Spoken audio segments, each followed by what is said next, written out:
देखिए दोस्तों, आज के इस वीडियो में जो है आप सभी को बताने वाला हूँ कि आप लोग बिहार बोर्ड में कॉपी कैसे लिख सकते हैं और कितने कलम ले जाकर लिख सकते हैं, यह सभी बताने वाला हूँ। जो है ना, कितना कलम ले जाना है, कैसे लिखेंगे नहीं लिखेंगे, आज हम हर चीज़ डिटेल में आप सभी को बता रहा हूँ। देखिए, सबसे पहले आप सभी को क्या करना है, 2 कलम लेना है। कौन सा लेना है? एक ब्लू लेना है और एक ब्लैक लेना है, ठीक ना। या दोनों कलम ले लीजिएगा। इसका थोड़ा जब एग्ज़ाम का कुछ दिन बचेगा, जैसे एग्ज़ाम का 7-8 दिन बचेगा, तब तक में जो है ना इतना दूर ख़त्म कर लीजिएगा, ठीक ना। तो इससे यह होगा कि वहाँ पर जो है ना एग्ज़ाम हॉल में कलम चलने में कोई दिक्कत नहीं होगा। और वहाँ पर कोशिश कीजिएगा कि जैसे मान लीजिए आप किस चीज़ का अथी कर रहे हैं, विज्ञान का एग्ज़ाम दे रहे हैं ना, तो वहाँ पर जो है ना आप क्या कीजिएगा कि ब्लैक पेन से, जैसे मान लीजिए आप विज्ञान का एग्ज़ाम दे रहे हैं, किस चीज़ का दे रहे हैं? विज्ञान का। तो वहाँ पर क्या करना है आपको, मान लीजिए आपको 1 नंबर का क्वेश्चन आ रहा है, 2 नंबर का नहीं आ रहा है, फिर 3 नंबर का आ रहा है, फिर 5 नंबर का आ रहा है, 4 नंबर का नहीं आ रहा है, तो क्या करना है आपको, नंबर वाइज बनाना है, ठीक ना। ये नहीं कि 1 नंबर का आता है तो 1 नंबर का बना लेते हैं, फिर 5 नंबर बनाएंगे, फिर 3 नंबर, ऐसे नहीं। तो मान लीजिए हमको 1 नंबर का प्रश्न आ रहा है, तो क्या करना है, वहाँ पर लिखना है प्रश्न संख्या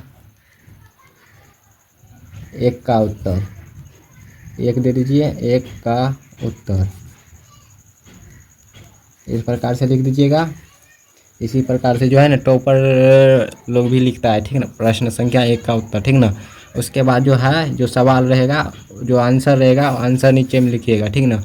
मान लीजिए 1 नंबर में दे दिया उत्तल दर्पण क्या है, तो उत्तल दर्पण क्या है, तो जिस दर्पण की परावर्तक सतह, इस प्रकार से लिखना, राइटिंग बैठाकर,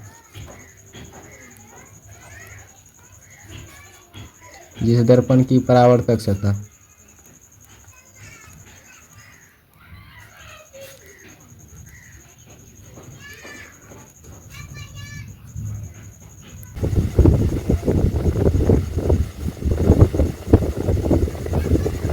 इस प्रकार से लिखिएगा ताकि राइटिंग अच्छा लगे देखने में, ठीक ना। राइटिंग पर ज़्यादा फोकस कीजिएगा, ठीक ना। यहाँ पर जैसे प्रश्न संख्या 1 लिखे, अगर आपका पहला पेज रहेगा तो वहाँ पर आपको यह भी लिखना है कि यह खंड ए का है या खंड बी का है।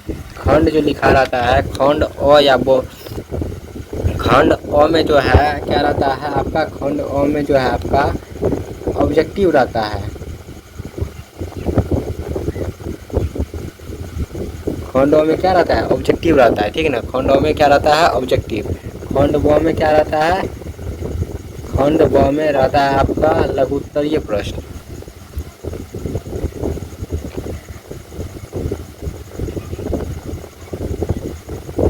लघु उत्तरीय प्रश्न।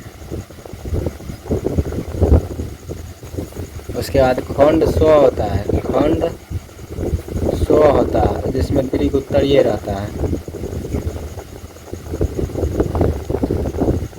जिसको आप 5 नंबरा भी बोलते हैं, ठीक ना। तो अगर आप विज्ञान का लिख रहे हैं, विज्ञान का लिख रहे हैं, तो आप इस प्रकार से लिखिएगा। अगर आप हिंदी का भी लिख रहे हैं तो हिंदी का भी बता देते हैं कैसे लिखना है, ठीक है ना। हिंदी का भी बता देते हैं। तो मान लीजिए हिंदी का हम लघु उत्तरीय प्रश्न बना रहे हैं, तो वहाँ पर पहले ऊपर में लिखेंगे खंड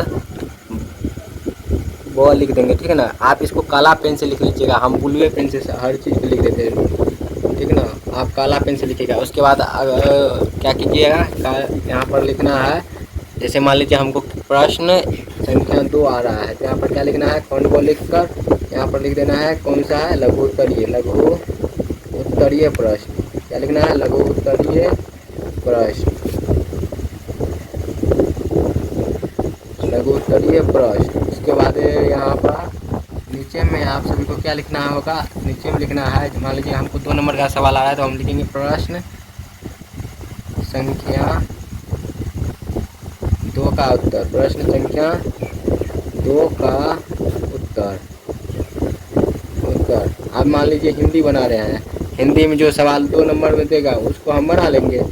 इसी प्रकार से जो है ना आप लोग को, अब मान लीजिए आपको कहीं पर पैराग्राफ चेंज करना होगा, ठीक है ना, पैराग्राफ चेंज करना होगा, ठीक। तो पैराग्राफ देखिएगा कि अगर आपको याद नहीं होगा तो आप अपने अनुसार से सवाल को एंड कर दीजिएगा। उसके बाद जो है ना आप लोग उस सवाल को एंड करने के बाद पैराग्राफ चेंज कर सकते हैं, ठीक है ना।